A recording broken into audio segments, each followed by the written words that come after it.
So let's talk a little bit about happiness and wisdom. I was talking earlier about having read some of the book of Ecclesiastes this morning. I think I read about the first 9 chapters. And it awakened something in me that I already knew, but I hadn't thought about in a while. And that is that if you find joy in everything that you do, that is wisdom and that is happiness. And I'll give you a good example. I'm jacking this Jeep up and I'm putting blocks under the tires so that I can work underneath it safely. I'm not doing this thinking, oh, I can't wait to get it done, or I can't wait till I get to this other part. I'm doing this thinking, first of all, I went and gathered the blocks. I found joy in that. Now I'm jacking the Jeep up. I'm finding joy in that. Once I get it jacked up, I slide one of the blocks under the wheel. I find joy in that. Finding joy in what you do sometimes is about slowing down and not thinking about what you're going to get done, because one of the things you'll read in the book of Ecclesiastes, it says you're all going to die someday. This is all going to be over someday. You're not going to have an opportunity to enjoy this someday because you're going to be dead. The joy that you can get right now in doing what you do, enjoying the joy of your own labor and the fruit of your labor, that's where wisdom is. I'm embracing that today. I'm glad I spent some time reading the Bible this morning before I started working, because I believe it's changed the course of my day. I would recommend it to any of you, especially those of you who say, well, I don't read the Bible. Read the first 9 chapters or so of Ecclesiastes and just to ponder on those. I believe it'll change your day. Okay, I'm going to keep jacking here till I get this high enough to put that block under the wheel, but I just wanted to share that with you.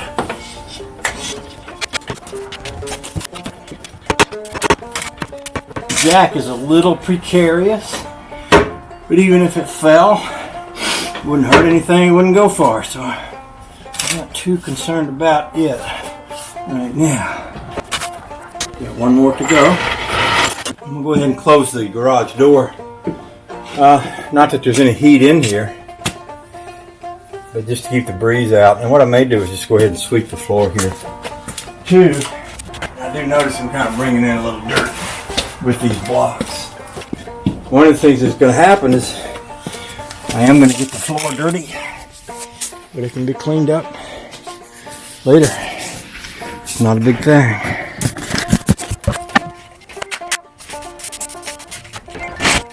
I do have a heater also, a little propane bottle heater that I could put in here, so it's an option I'll keep aware of.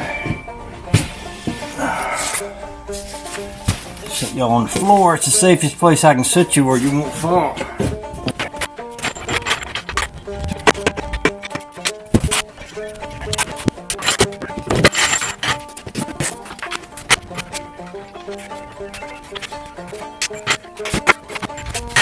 It does a couple things. It makes it easier to work on it from the aspect of the sides of the vehicle. For example, I'll bring my little bench around here with me. Over here along the side,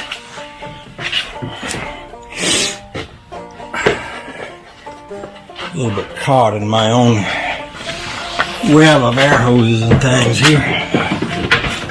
Along on this side, from here, I can sit, which I'm sitting, and have a pretty good view of all of this without having to squat down and stand on my head. Now, this part here has been cut away about up to where this center part is right here. I hope you can see that. I've left a little bit there. I want to have this so that if water gets in here, it can run out. So when I bring my new piece down, I'm going to bring it down in here. But I'm going to leave this open so that water won't just sit up in there. Now, a lot of this metal's in pretty good shape, even though it's quite dusty.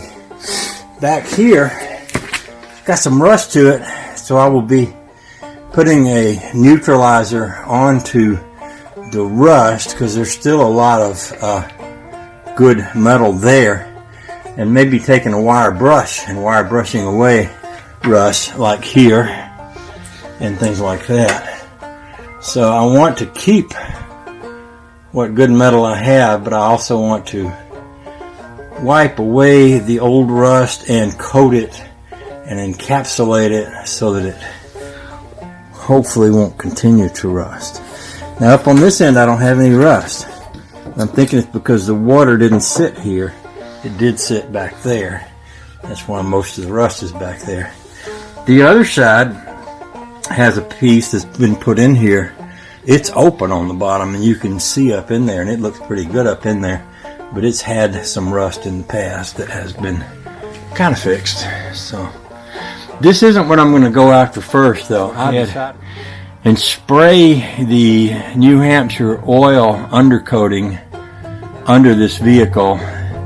And because it's winter in Maine and it's going to snow tonight and be snowy for the next few days, that's not something I can do outside. But I can do it right here. I can get under there with my sprayer and I can coat everything under there that I'm not going to need to weld with that stuff. This outside stuff I won't coat with it because I'll be putting paint out here and a new body skin that I'll make out of probably some galvanized metal. But there's nothing that keeps me from coating the underside of this vehicle really well in order to prevent it from rusting. And of course, if this vehicle goes down to Georgia, that's going to help it not to rust also. Too much rust protection is not a bad thing, so I don't mind going with that. What I'm probably going to do right now is just go in and warm up. I can feel the cold kind of getting into my backbone, so I'll go in the house and take a few minutes and warm up.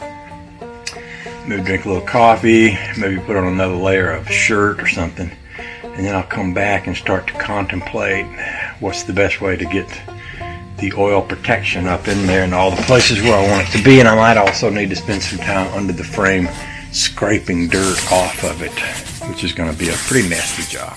But I'm going to enjoy it, as I have been saying, because I'm just going to make a focus of doing one little bit and enjoying each little bit as I go. Okay? Okay.